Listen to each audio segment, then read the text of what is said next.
सभी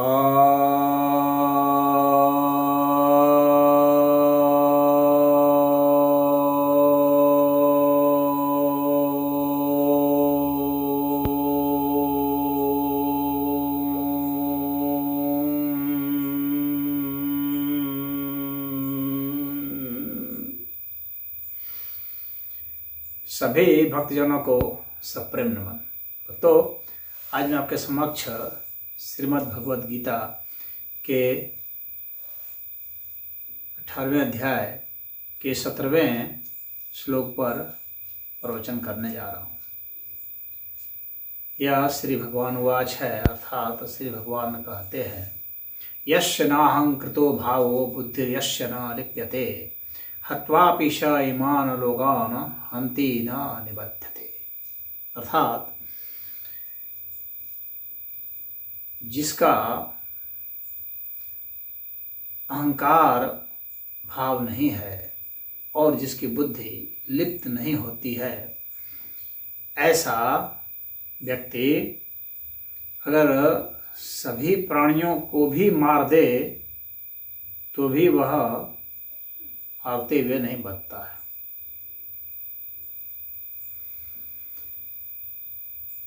तो यहाँ पर भगवान कह रहे हैं कि जिसमें अहंकृत भाव नहीं है, एक होता है कि अपने होने का भाव, अहम भाव, कि मैं अपने वास्तविक स्वरूप को प्राप्त हो जाऊं। इसे वेद वाक्य भी है कि अहम ब्रह्मास्मि।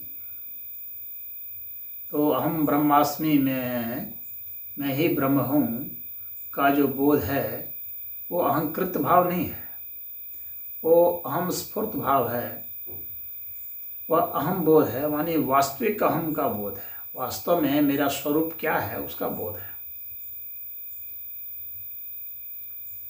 यानी मैं आत्म तत्व हूँ, इसका बोध हो जाना जो है ये अहम स्फूर्त भाव है और ये वास्तविक अहम बोध है। और अहंकृत भाव जो होता है कि मैं बच्चा हूँ, बूढ़ा हूँ, स्त्री हूँ, पुरुष हूँ, विद्वान हूँ, मूर्ख हूँ, अमीर हूँ, गरीब हूँ, भारतीय हूँ तो अंग्रेज हूँ, इस तरह के जितने भी भाव हैं, या मैं ये करता हूँ वो करता हूँ, या मेरा ये घर है, मेरा वो है, ये सब जितने भी भाव है ये सब अहंकृत भाव है। यानी यह मिथ्या बोध है अहंकार का, क्योंकि यह बदलता रहता है। तो बदलने वाले जितने भी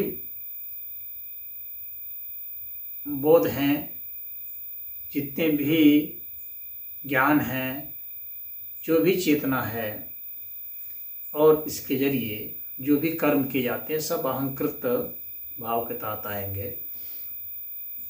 तो यहाँ भगवान कह रहे हैं कि जो भी अहंकृत भाव का नहीं है, यानी जिसे यथार्थ बोध है अपने स्वरूप का, वह बुद्धि यस्य न लिप्यते, और जिसकी बुद्धि लिप्त नहीं होती है, संलिप्त नहीं है, जिसकी बुद्धि कहीं अटैच नहीं है, जिसमें कामना, ममता, लोभ, इस तरह की कोई बातें नहीं है, अहंकार, द्रोह, इस तरह का किसी भी प्रकार का वह भाव नहीं है, अभिमान नहीं है, राग द्वेष नहीं है। तो इस तरह की जो बुद्धि है जो लिप्त नहीं होती है, जो यह नहीं मानती है कि मैं करने वाली हूँ, ये वह बुद्धि जो सोचती है कि मैं करती हूँ, हाँ, और मुझे भोगना है, इस तरह की जो बातें होती है, तो इस तरह की बुद्धि जिसमें नहीं होती है, यानी बुद्धि जिसकी लिप्त नहीं होती है, इस तरह के यानी कामना से, ममता से जो परे है, तो ऐसी स्थिति में क्या है कि यदि वो संपूर्ण प्राणियों को भी मार देता है, वास्तव में तो वो मारेगा नहीं। क्यों? क्योंकि उसकी वो बुद्धि ही नहीं है, क्योंकि उसमें वो अहंकार की भावना ही नहीं है, न मोह है न द्रोह है, वो तो परिस्थितिजन्य उसके से व्यवहार होता है। और उसमें अकर्ता की भावना होती है। तो यदि उसके जरिए इतने की मृत्यु भी हो जाए तो भी वह कर्म बंधन में नहीं फंसता, तो भी वह इन सबको मारते हुए नहीं मारता, बनता नहीं है वह।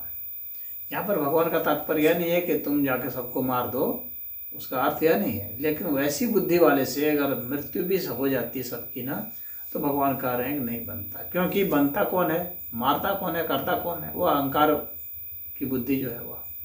तो वह अहंकार और वह बुद्धि जो लिप्त होती है, वह बुद्धि और वह जो अहंकृत भाव है वही यह मारता है।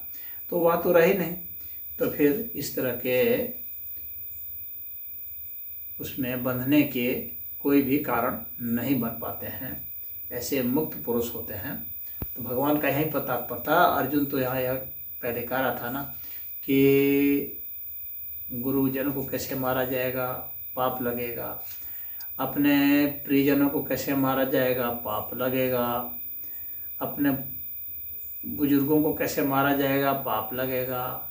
छोटे छोटे बच्चों को कैसे मारा जाएगा, पाप लगेगा।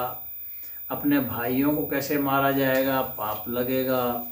इस तरह की बहुत सारी बातें वह कर रहा था, पाप लगने के विषय में कह रहा था। भगवान कह रहे हैं वो एक दो की तो बात छोड़ दो, तुम संपूर्ण प्राणियों को भी मार दोगे तो भी पाप नहीं लगेगा। इस तरह से भगवान ने यह बताया कि पाप कैसे लगता है, किसको लगता है, कैसी परिस्थिति में लगता है। मारने मात्र से पाप नहीं लगता है। हम कामना की बुद्धि से अगर मारते हैं, लोभ की बुद्धि से मारते हैं, मोह की बुद्धि से मारते हैं, तब पाप लगता है। जब अहंकार की भावना होती है कि मैं करने वाला हूँ, अगर ईश्वर को समर्पित कर दिया जाए तो फिर इस तरह की कोई भी बात नहीं होती है, पाप लगने का कोई प्रश्न ही नहीं उठता है। डॉक्टर जो है टांग काट देता है मरीज का, मरीज के कल्याण के लिए ही करता है, उसको पाप नहीं लगता है टांग काटने का। इलाज करने में मरीज मर भी जाता है तो डॉक्टर को पाप नहीं लगता। गंगा में बहुत लोग डुबकी लगाते हुए मर जाते हैं, जिससे गंगा को पाप नहीं लग जाता। समुद्र में नहाते हुए बहुत लोग मर जाते हैं, या वहाँ समुद्र के बहुत सारे जीव उनको पकड़ के खा जाते हैं, उसे समुद्र को पाप नहीं लगता, क्योंकि उसमें कर्ता बुद्धि नहीं है। वास्तव में ये क्रियाएं तो जो हैं, क्रिया कर्ता भाव, क्रिया और कर्म, यानी जिसके जरिए कर्म किए जाते हैं, ये सब जहाँ एक हो जाते हैं वहीं पर कर्म संग्रह होता है। तो वैसी बुद्धि जब नहीं रही, इनका एकीकरण नहीं हुआ, तो कर्म संग्रह का कोई मतलब नहीं होता है। तो इस बात को समझ लेना चाहिए।